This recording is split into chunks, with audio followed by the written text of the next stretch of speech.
এই আন্দোলন 14ই আগস্টের কথা আমাদের বারবার মনে করাবে, কিন্তু 14ই আগস্টের থেকেও যেন কোনো এক জায়গায় ছন্দ একটু আলাদা, একেবারে টাইম ফ্রেম বেঁধে দেওয়া হয়েছে। বলা হয়েছে যতক্ষণ না পর্যন্ত উত্তর আসবে ততক্ষণ এভাবেই আন্দোলন চলবে। Fair and bright night and day cream ত্বক থাকবে ব্রাইট সারাদিন, পলিউশন ফ্রি, ঠিক যেন রাতের ফোঁটা সাদা ফুল। সারাদিন হ্যাপি ব্রাইট স্কিন। এবং যে ছবি আমরা দেখতে পাচ্ছি, বিভিন্ন শিল্পীরা তারা জড়ো হয়েছেন এবং তারা গানে গানে স্লোগানে স্লোগানে তারা যেন সংঘবদ্ধ। এবং কোন সংগঠন, আমরা জানি যে অরাজনৈতিক আন্দোলন, সেই অরাজনৈতিক আন্দোলনে তাদের মধ্যে যে একদম একেবারে সংঘবদ্ধ একটা প্রতিবাদ, গানে গানে স্লোগানে স্লোগানে সেই ছন্দ। আরো একবার প্রতীক রায়কে বলবো তুলে ধরার কথা, যে তাদের মধ্যে যে তাল আমরা দেখতে পাচ্ছি, একের পর এক গান, এবং সেই গানগুলোর মধ্যে কিন্তু তারা তাদের দাবি ফুটিয়ে তুলছেন। এবং তারা যে 11 দফা দাবি দিয়েছেন, তাদের বক্তব্য তারা সুবিচার চাইছেন আরজি করের জন্য, তার পাশাপাশি তারা সমাজ বদলের জন্য 11 দফা দাবি দিয়েছেন। এবং সেই 11 দফা দাবি সামনে রেখেই 4টি সরকারি দপ্তরে সেই ইমেল তারা করেছেন। এবং তারপর তারা এখানে যে অপেক্ষারত, এবং তাদের মধ্যে তাদের ক্লান্তি নেই, যে ছন্দ দেখছো, যেভাবে তাদের প্রতিবাদ দেখছো, রাত বাড়ছে, ক্লান্তি কিন্তু আসছে না। আমরা বিভিন্ন মহল থেকে শুনেছি পুজো এসে যাবে, কতদিন আন্দোলন চলবে, কিন্তু সেই জায়গায় তারা যেন বার্তা দিচ্ছেন এই আন্দোলন চলবে। তারা দ্রুত ক্লান্তি হতে এখানে আসেননি।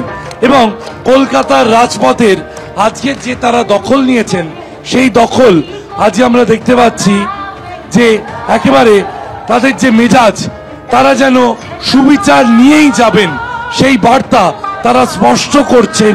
এবং আজকের এই রাত থেকেই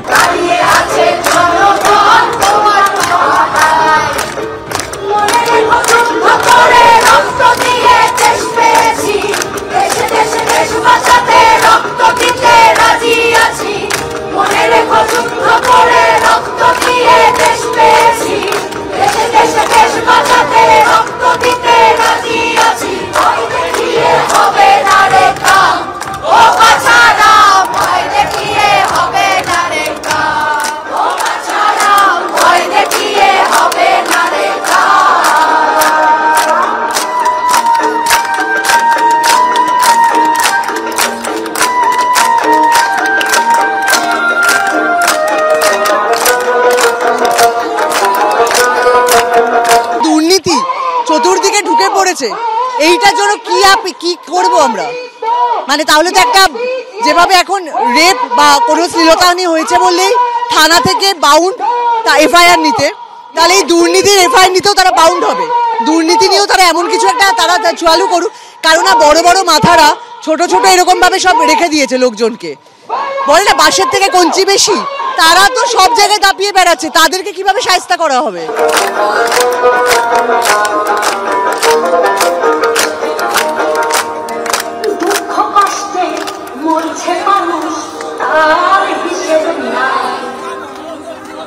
এখন উন্নয়নের কথা বলে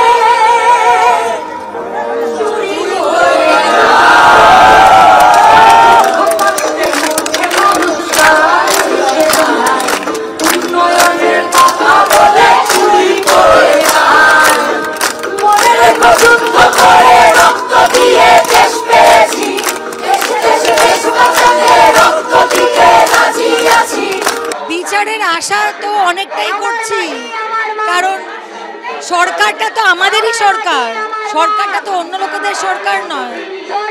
আমরাই তো এই সরকারকে চেয়েছি, তো সরকার বিচার কেন এনে দেবে না আমাদের? কবে আনবে সেটাই হচ্ছে প্রশ্ন, কারণ 23 দিন তো হয়ে গেছে, সেটা কবে আসবে? কিন্তু ওই একটা সিভিক ভলেন্টিয়ার একাই সব কিছু করেছে, এইটাতে আমরা বিশ্বাসী নই, এটা কেউ বিশ্বাস করছে না। মানে আমাদের হয়তো খুব বেশি বুদ্ধি নেই, যেটুকু বুদ্ধি আছে ওইটুকু বুদ্ধি দিয়ে এইটুকু অন্তত বিশ্বাস করছি না যে ওই একটাই লোক পুরো কাণ্ডটা ঘটিয়েছে। তো তো এই আইবসটাই আমরা বিশ্বাস করছি না কেউ। যেটা যেটা সত্যি যেটা ঘটেছে সেই ঘটনার পরিপ্রেক্ষিতে আমাদের বিচার চাই। মনে রেখো যুদ্ধ করে রক্ত দিয়ে দেশ পেয়েছি, দেশে দেশে দেশ বাঁচাতে রক্ত দিতে রাজি আছি। ভয় দেখিয়ে হবে না রে কাম, ও বাঁচারাম, ভয় দেখিয়ে হবে না রে কাম। চতুর্দিকে একটা মানে মহিলাদের ওপরে একটা আক্রমণ করাটা যেন খুব সহজ হয়ে যাচ্ছে। আমি এটা বারবার করে বলছি, এই আরজি করের ঘটনা যদি না এখানে প্রপার দোষীরা শাস্তি পায়, আমরা কেউ সুরক্ষিত ভাবে থাকতে পারবো না। কারণ আমাদের যারা মলেস্টার, যারা রেপিস্ট, যারা অ্যাবিউজার, তাদের কাছে এই বার্তা যাবে যে পশ্চিমবঙ্গ এই ধরনের লোকেদের জন্য একটা দারুণ বিচরণ ভূমি। আমি বারবার করে প্রশাসনের সর্বোচ্চ শীর্ষে আছেন আমাদের মহিলা মুখ্যমন্ত্রী, তাকে দাবি জানাচ্ছি, তার কাছে আবেদন করছি, আপনার কাছে জনমত আছে, আপনার কাছে বহুমত আছে, আপনি একজন মহিলা। আমি রাতে ঘুমোতে পারছি না আরজি করের ঘটনার পরে। আমার মনে হয় উনি কি করে ঘুমোতে পারছেন আমি জানি না, কিন্তু ওনার কাছে আমাদের দাবি যে এই ধরনের মানুষ মানে কোনোভাবেই যেন আরজি করের প্রকৃত দোষীরা নিষ্কৃতি না পায়।